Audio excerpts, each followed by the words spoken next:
साथियों, आज हम बात करेंगे ट्राइकोडर्मा को वर्मी कंपोस्ट या फिर गोबर की खाद में कैसे मिक्स करें।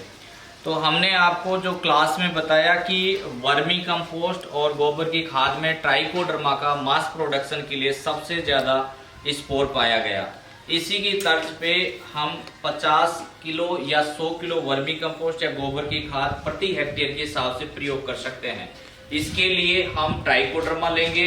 ये ट्राइकोडर्मा जो है 1 किलो 100 किलो में मिला सकते हैं, 5 किलो भी मिला सकते हैं, लेकिन हमारी जो रिकमेंडेशन है उसके अकॉर्डिंग हम इसको मिलाएंगे। और मिलाते समय सबसे पहले ध्यान रखने की बात यह है कि जो वर्मी कंपोस्ट है और उसके बाद में जितने भी भूमि जन्य रोग हैं वो सारा अपना ये इसके एंटागोनिज्म एंजाइम एक्टिविटी करके और ये सारा उसको खत्म कर देगा। तो लाभदायक जीवाणुओं की संख्या बढ़ जाएगी और जो हमारे रोग जन्य पैथोजन हैं उनकी संख्या कम हो जाएगी, जिसके कारण हमारे उत्पादन में भी अच्छा प्रबंधन पे प्रभाव पड़ेगा।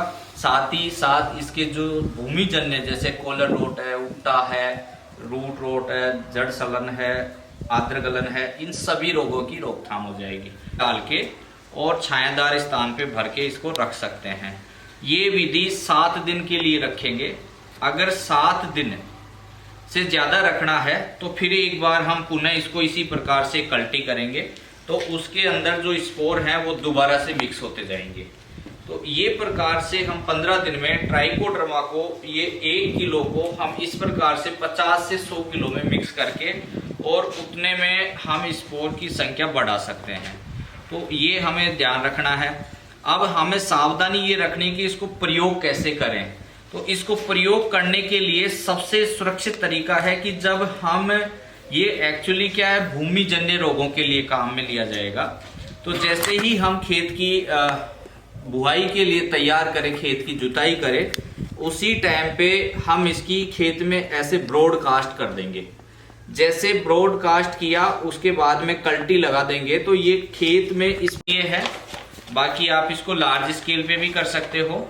तो जैसे हम राजस्थान में चूरमा मिक्स करते हैं, आप सभी ने देखा होगा कि हम कोई भी स्वामणी के कार्यक्रम में या मंदिर में जाके चूरमा बनाते हैं, तो उसी की तर्ज पे हमें इसको मिक्स करना है दोनों हाथों से। बहुत ही चूरमे की तरह ही इसको मिक्स करते रहेंगे, ऐसे अच्छी तरह से मिक्स हो जाएगा।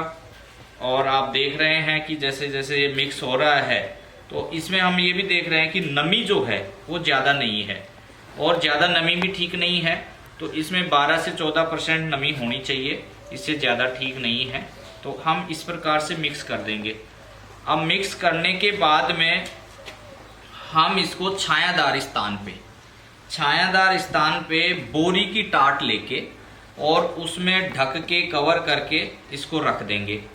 अगर आपके पास में छायादार स्थान नहीं है, बोरी की टाट की व्यवस्था नहीं है, तो इसको वर्मी कंपोस्ट इसी प्रकार की होती है, लेकिन क्या गोबर की खाद इस प्रकार की हो सकती है? तो अगर गोबर की खाद इस प्रकार की नहीं है तो गोबर की खाद को हम इस प्रकार की गोबर की खाद बनाएं। ठीक है, इसमें जितनी अभी नमी दिख रही है उतनी नमी होनी चाहिए। इस नमी के लिए ये जो हमारा ट्राइकोडर्मा मिक्स होगा वो सुरक्षित रहेगा और अपना मास प्रोडक्शन अंदर ही अंदर इसमें करता रहेगा। इसके लिए सबसे पहले हम ट्राइकोडर्मा को इसमें डालेंगे।